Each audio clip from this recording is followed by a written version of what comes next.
If parenthood came with a GPS, it would most likely just say recalculating. Join Yolandi Becker and her guest experts Wednesdays at 11 a.m. for Bump and Beyond, the show about pregnancy and babies. 101.9 megahertz of life. Good morning, good morning, good morning. This is Bump and Beyond with me, your host, Yolandi Becker. And as always, my show is about parenting. And I join you today, and I don't know how I feel about this weather today, if I'm happy or sad, but I mean, it's strange, isn't it? This year has been strange and a lot of work, I feel. And that's why I appreciate so much this show and you out there. Carol, a shout out to you. I hope you're listening.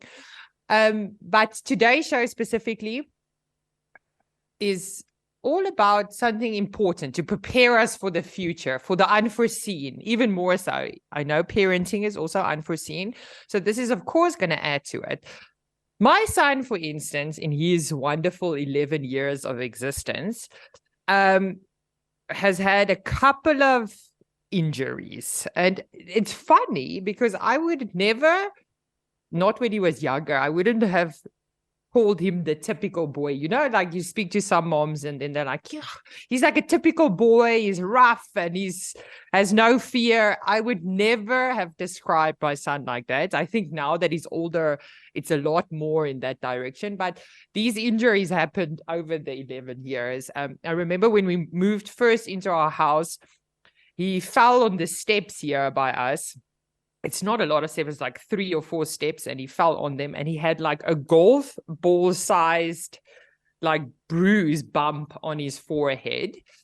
Another time, for instance, him and his sister were doing flips in the swimming pool, and then he thought it would be a good idea to practice it from the steps, and he hit his head on the step, and it was also like a huge bump, and it was cut open. Another time he was playing basketball and he thought he was Lamar James or whoever a good basketball player is. And the basketball went full on into his nose. And I have never seen that amount of blood coming out of a person in my life. It was an odd amount of blood that came out. And each time when these things happened, and just as calmly as I have explained it to you now, that's how calmly I appeared to the rest of the world while these things were happening. Inside, though, very different story, like freaking out next level. But outside, I was calm. It's like, don't worry, you hit your nose. There's lots of blood vessels in your nose. It's normal that it looks like it's a lot coming out. Very calmly explaining to him that it's nothing to worry about while, like I said, freaking out. How? I don't know. I honestly don't know how I remain so calm in those panic situations. Yet, I mean, like I said, I don't know, but in some ways I do think that the training that I have received has prepared me for it. And what I'm talking about, and that's what we're talking about today, is first aid and CPR. I've gone for, even before my children were born, I went for CPR training and first aid training. And I really feel that has prepared me. But more on this just now. This is Bump and Beyond with Yolandi Becker, the show about pregnancy and babies. 101.9 megahertz of life. Yes, so if you've just joined me, you are on 101.9 Chai FM with me, Yolandi Becker, and we are talking Bump and Beyond parenting, and today specifically, first aid and CPR. As I mentioned to you, I've had more, and surprisingly more so with my son than with my daughter. And she's the more wild one. And she has had less accidents. But I feel like I was so much more prepared for that situation because I've gone through CPR and first aid training before my kids were born and on multiple occasions after that as well. because for some other reason, especially the CPR, I don't know about, we'll speak to my guest just now, but I've never had to do CPR, thank goodness, on someone.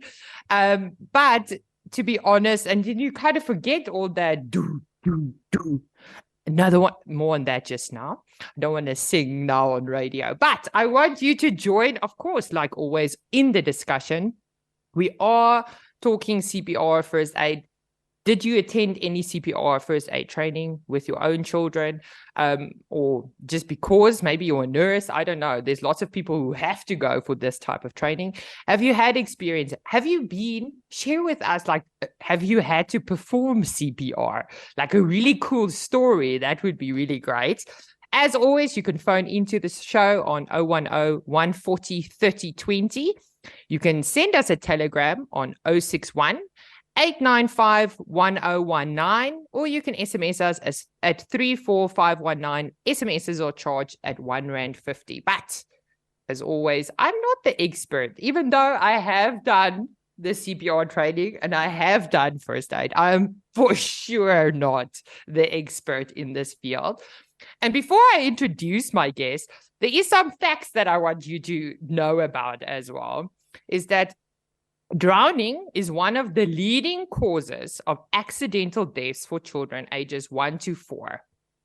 A staggering 59% of deaths from injuries could have been prevented had first aid been given before the emergency services arrived. It takes approximately 15 minutes for an ambulance to arrive. I was actually surprised about the 15 minutes. I have to say, I feel like it could be longer, but apparently it takes 15 minutes for an ambulance to arrive. And brain death starts to occur within 4 to 6 minutes after someone experienced cardiac arrest, if no CPR or defibrillation, that's a tongue twister for you, occurs during that time. 88% of cardiac arrest happens at home. I think we're mostly at home, so obviously the chances are higher that it's going to happen here. And only 6.4% of cardiac arrest victims survive because of people witnessing the incidents do not know CPR. So, over 200,000 people die of sudden cardiac arrest every year. 50,000 of those 200,000 could have been prevented if we knew CPR.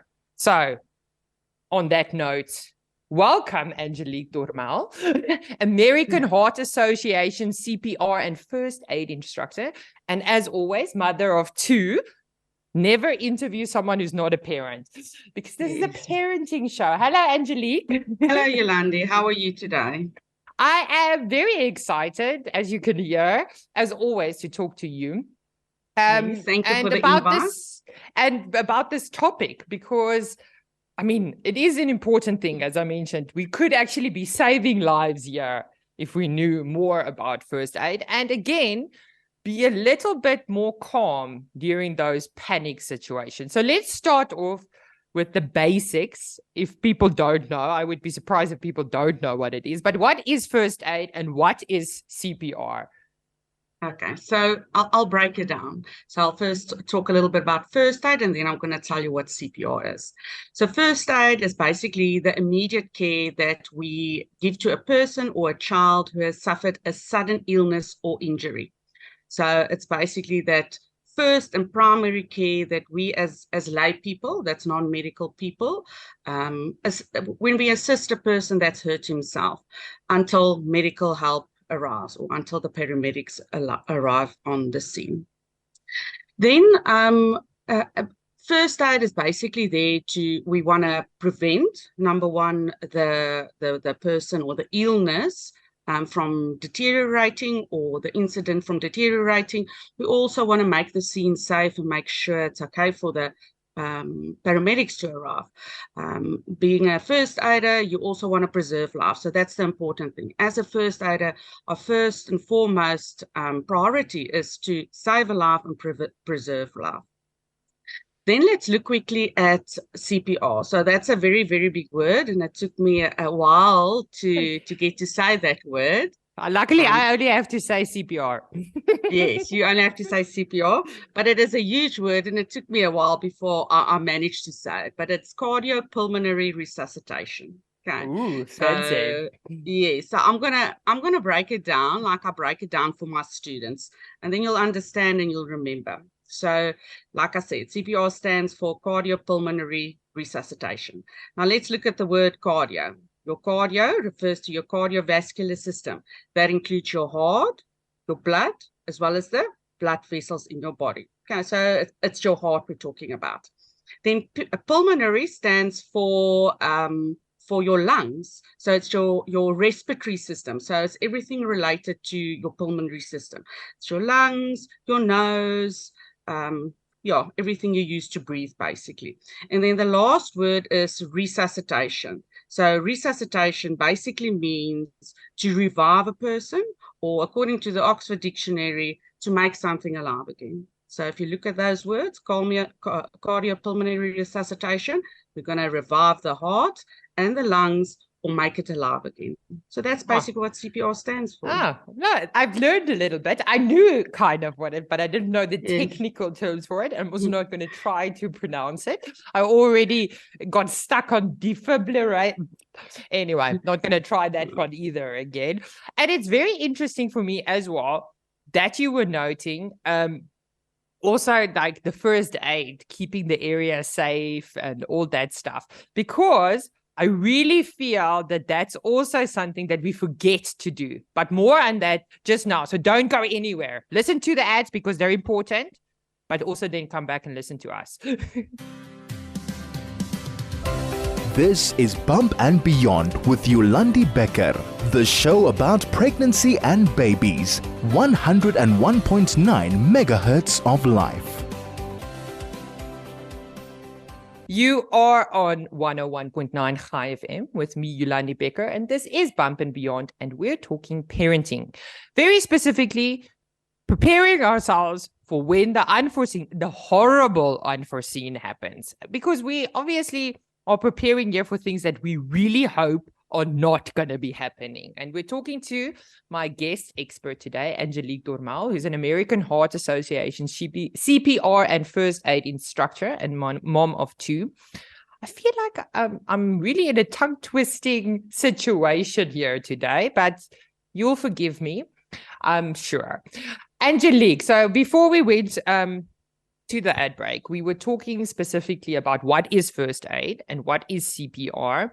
And you specifically mentioned also that for first aid, something that that you learn as well when you do the course as well, about making sure the area is safe. Because I do feel this is something that lots of people forget about, is the fact that, you know, if you can't swim, you shouldn't be saving someone from drowning and things like that.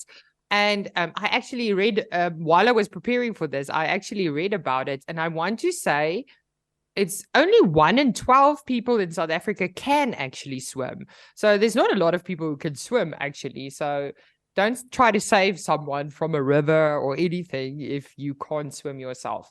But let's get back into it. So as well, this is another thing I learned when doing CPR and first aid, is that you see it so much, CPR, on the TV, to be honest, like how to do it. And, you know, you blow air into their mouth, and it's not as easy, first of all, how to do it. And you don't just do it all the time. So when exactly should we be doing CPR? Okay, so we have to do CPR on a person that's unresponsive. So an unresponsive person is somebody that's not breathing and there's no heartbeat. So that person went into cardiac arrest. His heart stopped. So we have to do CPR and, you know, get his heart pumping again. Yeah. So if someone is still breathing, everyone out there, or responding, making a movement, moaning while they're lying, that's not the type of person you want to be doing CPR on. And that's not something it's, again, I feel like I sometimes make myself seem like a very big idiot on this show. If you've just joined us, of course, you are on 101.9 Chai FM. I am your host, Yolandi Becker, and I speak to the experts. I am not the experts. Why Angelique, why do you feel it is important that we do or know first aid and get CPR training, especially with kids in and around the house? Well, you empower yourself. You basically empowered yourself, and you Yeah. also become more aware of safety and hazards around your home. So it's an empowering feeling knowing that if something happens, I can attend to it. And like I said, you do become more aware of hazards and issues around the house. Like, for instance, if I can't swim, like you mentioned just now, what am I going to do if I can't swim? How am I going to get my child out of the pool? Poisons, storing poisons away in a top shelf, for instance. So it makes you feel empowered, and it encourages people to make their surroundings and their homes safer.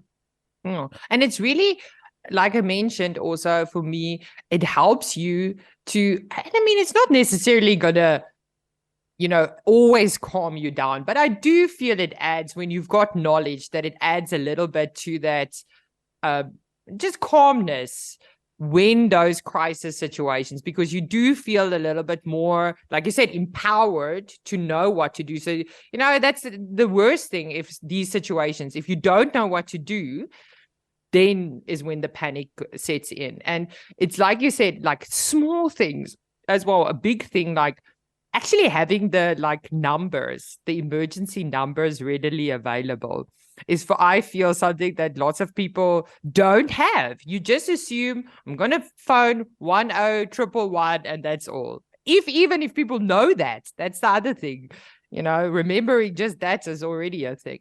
But that makes a huge difference. But now, okay, we know what CPR is. We know why it's important to know CPR and first aid. But I was singing that do, another one bites the dust, because that's the rhythm kind of that you have to push down. And I was surprised at how much pressure you actually have to put on the chest. Aren't you going to hurt someone, especially a baby? Can you hurt them while you're doing CPR? So you have to remember that as an adult, we are not going to apply that much pressure when we do CPR on a baby. When we do CPR on an adult, we use two of our hands, and when we do CPR on a child, we usually use one hand.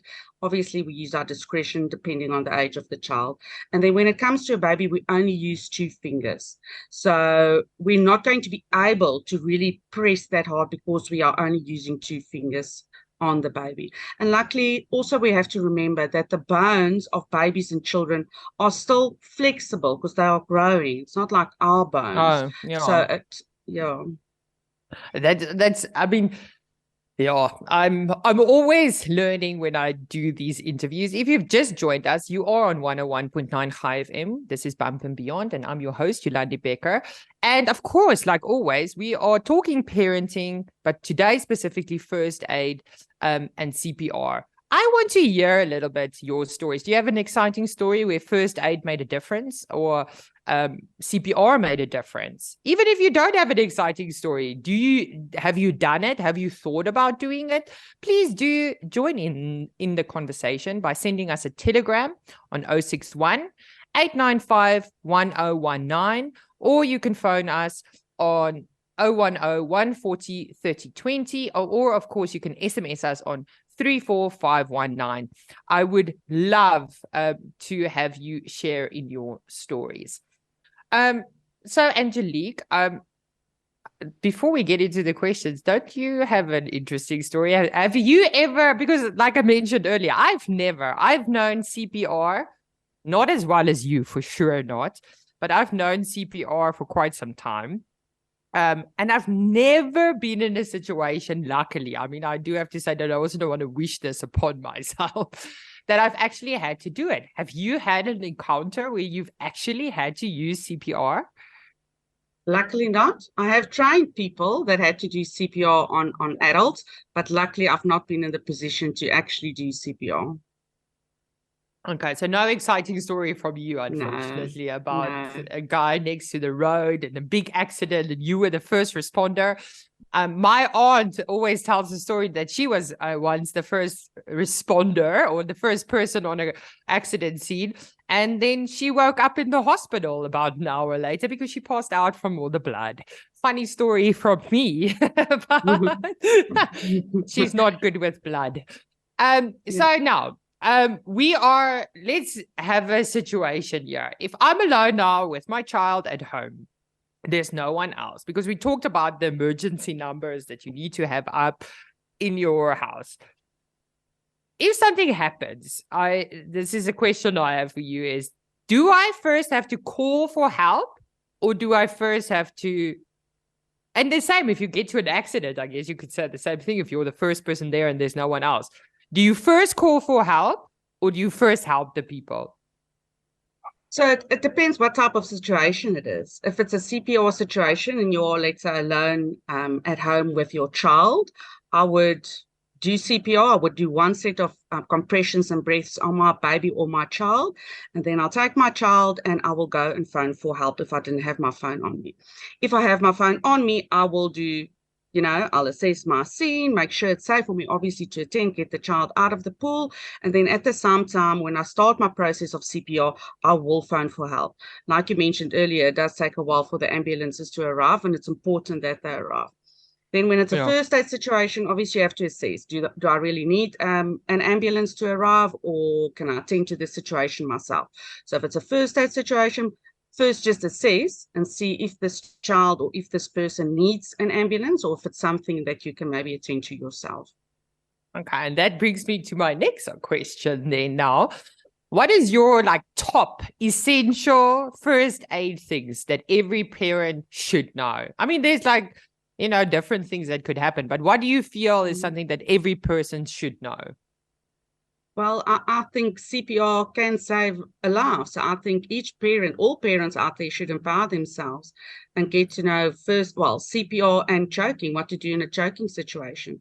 The reality of it is a child or a baby can choke on anything that fits through a toilet roll holder. And there's so many things at the house. So CPR and choking is definitely something they should learn.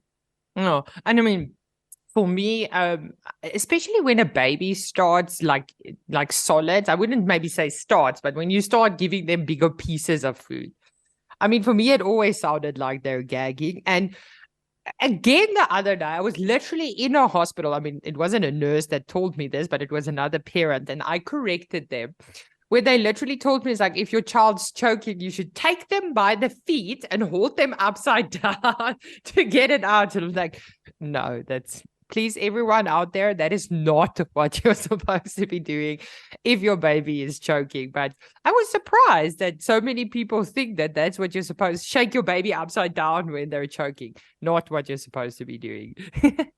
No, definitely not.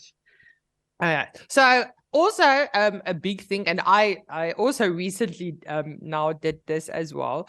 Every now and then I go through my medicine cabinet and my first aid kit to just make sure that everything is still there, and that, or all the medicine, especially if they're expired, to throw them out.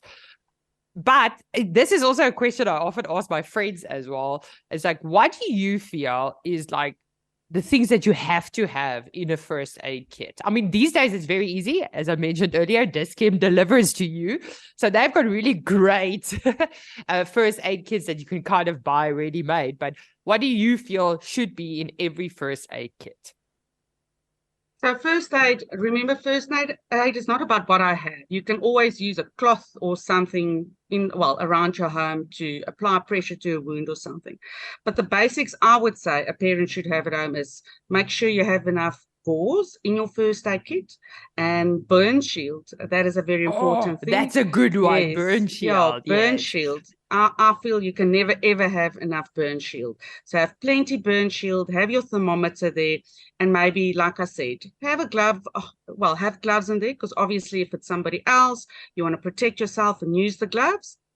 But medicine, paracetamol, I would say, gauze, your gloves, some bandages, and then the burn shield. Very important. Lots of plasters, and probiotics is also always in my medicine cabinet. That's for plasters, and what do you call it? Probiotics is my placebo effect for my children, because sometimes they're not feeling well, but they're not sick, and then if you just pluck a plaster, we say in Afrikaans, then they feel better. Even if it's not bleeding, you put a plaster on it, and then they just magically feel better. And that's the probiotics is the medicine of a plaster. It's the same effect. So secret parenting tips that I'm sharing here. If you, of course, want to share in our conversation about CPR, please do so by sending us a telegram on 061 895 1019. We would love to talk to you. So we've now talked about what needs to be in the first aid kit. What is the top essential things that you feel people, but again, we've now already mentioned a couple, and maybe you'll mention them again, but what are the things parents should know that they often don't know? Like, out of your experience of training people, what are you often surprised that people don't know? They don't know the numbers, I would say. Yes. They don't know the numbers to phone, like you mentioned. They don't know that the mask that we use for CPR, or the valve that we use for CPR, is there for the rescuer's protection. We assume that it's for the victim's protection, but it's more for the rescuer's protection. It's also got a right way and a wrong way around. Yes. That mask. Yes. So those are the things I would say. Yeah, that they don't know. And I mean, for me, you've also mentioned the burn shield. For me, that's like, I actually have burn shield in my handbag. How easily kids burn is shocking. And I've had a friend whose daughter spilled tea, and it was already made tea with milk in it, so it wasn't like burning, scorching hot water that fell on this baby's hand or toddler's hand. It was already made tea, fell on this toddler's hand, and she had to go to hospital and they had to treat it. It was really severe. And that's one of those things also that, both my kids, even me, I get burned an odd amount of times. But that's really something I feel that people underestimate. And also old wives' tales when it comes to burning. What are those funny things that I always remember? People always told me you should put butter on it. And that's also nonsense, isn't it? Yes, my mom did the same. She used to tell us, go to the butter and just put some butter or margarine on it. And at the end of the month, there was like little holes in the butter. So definitely no funny stuff, no butter, no toothpaste, no oil, anything like that. Yeah, see, also things that people hear and they think it's so what should you do when it is a burning, when you've burned yourself? What is the first response? So, make sure you've got your burn shield, but I would just run it under runny tap water, or just fill a jug with some clean tap water and soak it in there for about 10 minutes. That will help the cooling down process, and then afterwards you can apply some burn shield. Also keep in mind that a burn wound, no fluff-like items on the burn wound, because that burn wound, they usually get infections very quickly, and we don't want anything fluff-like in that wound. So 10 minutes of water, clean tap water, and then we can put burn shield on. And also, if it's bigger than the size of your child's palm, we have to take that child to the hospital or to the doctor to be checked out. Oh, see there. We're already learning lots of things here while on radio. So you guys need to get to those CPR courses out there. Then the next question, exactly that. What would a first aid and CPR course entail if you would go for it? Okay, so a lot of parents come to me and then we do the basic CPR and choking course. I already feel that is empowering enough, because you would not know what to do in a serious situation. Then we have the first aid and CPR course. So obviously we include CPR and choking for children, adults and babies.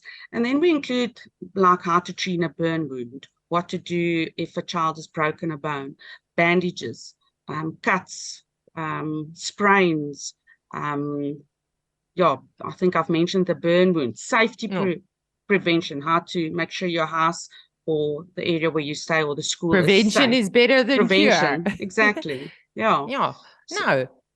Yes. Sorry, I Yeah, cut so you it's off. all no. So it's all the basics: breaks, burns, bees, bee stings, bites, blood, how to put gloves on, how to take gloves off.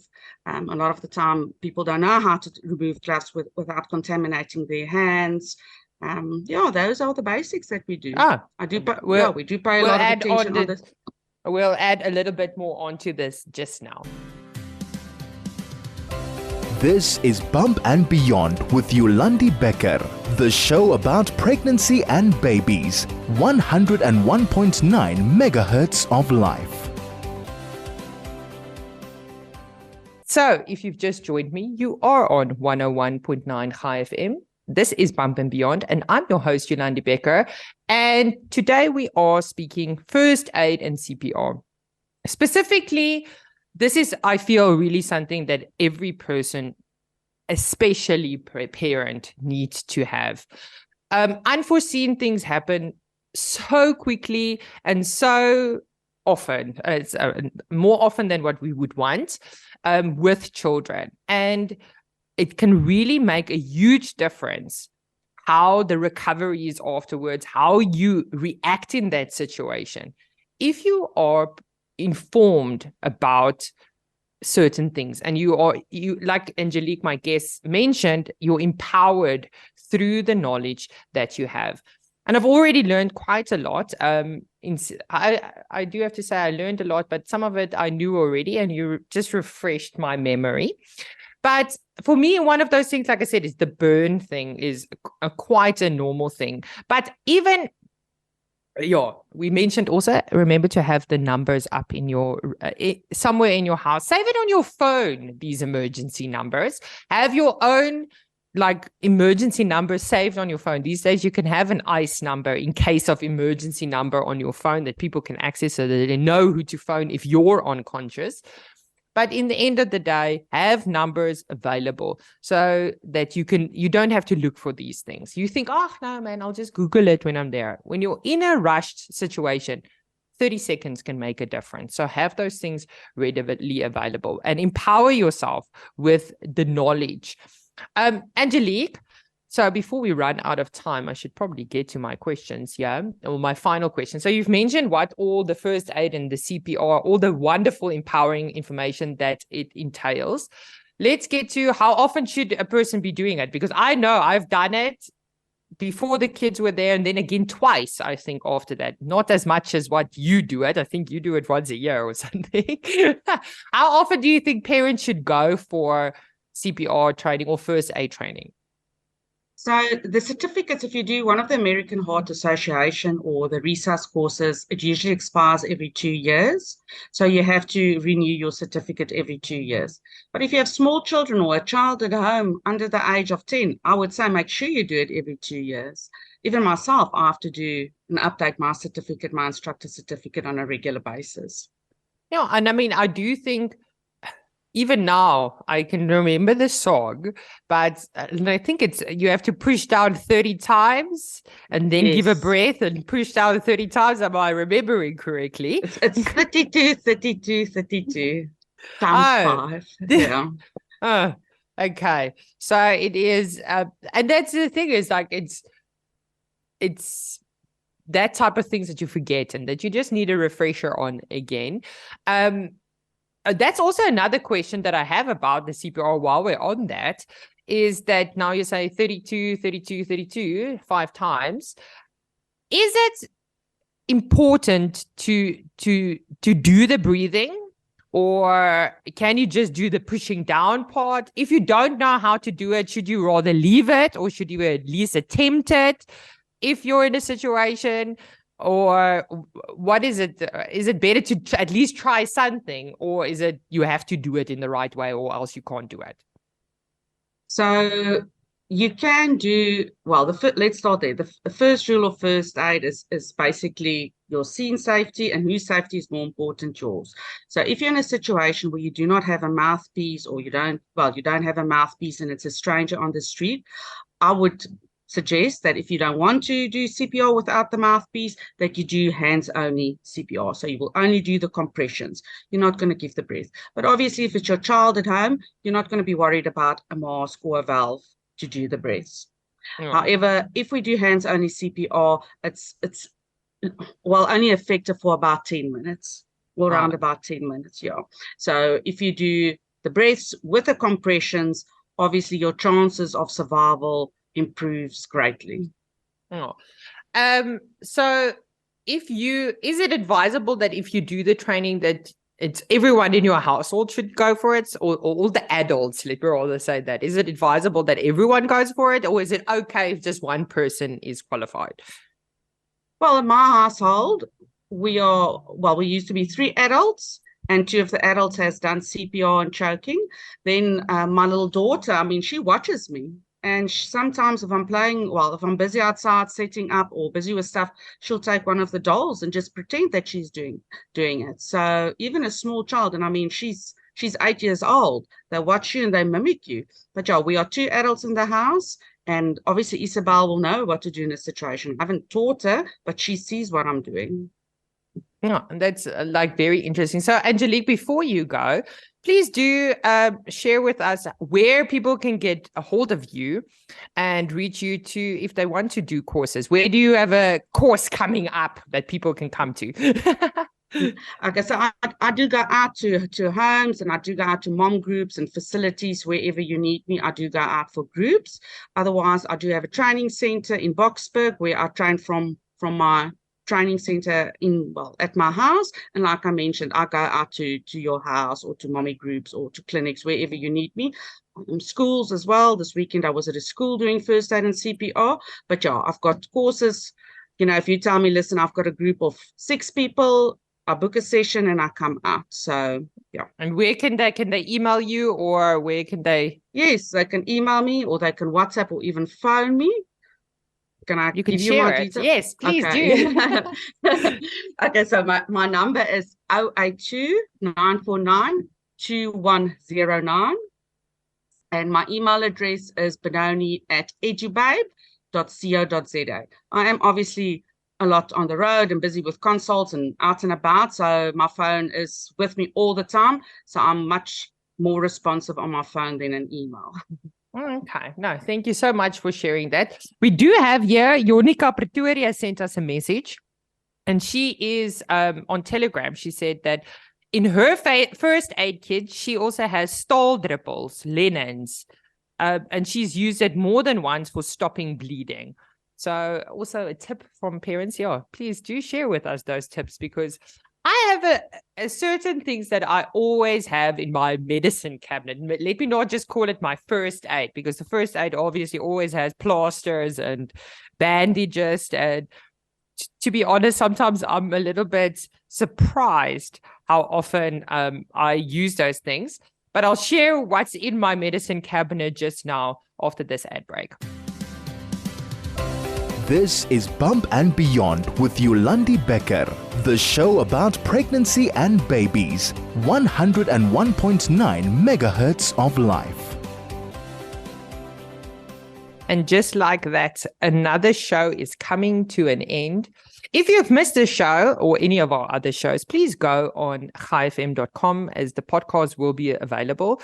Not just for this show, but for all the other shows that we have on Chai FM. You can go listen to the podcast there and familiarize yourself with all the different topics, especially this parenting show. You might not think that certain things is relevant to you now, and then later you can go back and you can say, oh, I can remember we kind of spoke about that, or we could kind of speak about that. And then you can go back on the list of podcasts and go listen to it and empower yourself. You might have missed something. You might have missed the beginning of the show. Don't worry. It's available on chaifm.com for you to go listen to refresh your memory on all the top tips from all the experts that I speak to. Before we went to the ad break, I was mentioning that there's certain things that I have in my medicine cabinet. And when my kids were smaller, I already mentioned to you 2 things. I always have plasters and I always have probiotics. Those are my placebo things. So before I administer any kind of medicine, I always first give that to see if it won't help. And I can promise you, 80% of the time, that makes a huge difference. Just the power of thought and positive thinking has a huge impact on children and how they're feeling, because I just want you to make an action when you're doing something like that. Another thing is I always have like something like Buscopan and something for stomach aches. I always have, and something for diarrhea, also rehydrate. So those are kind of my top things that I always have available. And for myself and my husband, always Gaviscon for those emergency, like heartburn situations. So those are kind of and obviously paid medication. You have to have something like Nurofen or something like that. Again, a very full disclaimer.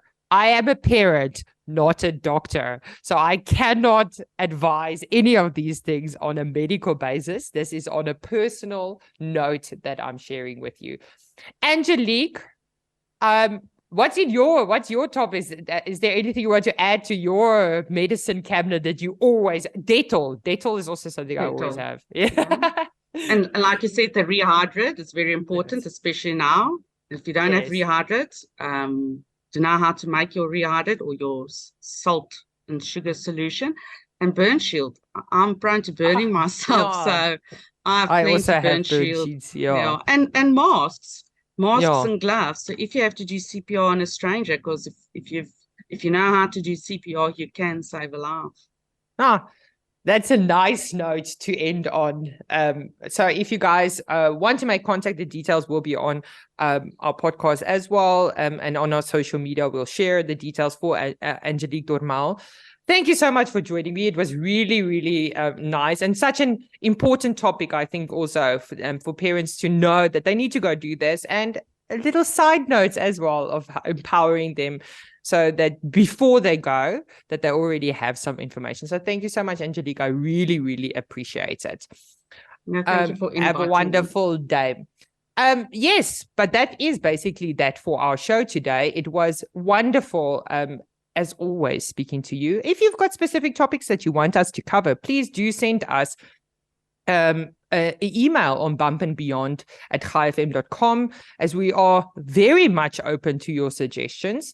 But next week, I am joined by an old favorite of my guests, Galia Faulkson, as we're going to be talking about the talk with our kids, and I'm going to be talking how we have to speak sex with our children. So make sure to join me next week for that guest interview. The world is changed by our example, not by our opinion. We really need to start living in a world where we think the best of people and not automatically think the worst of them. So let's lead by example for our children. Thank you so much for joining me today. Until next time, enjoy your day.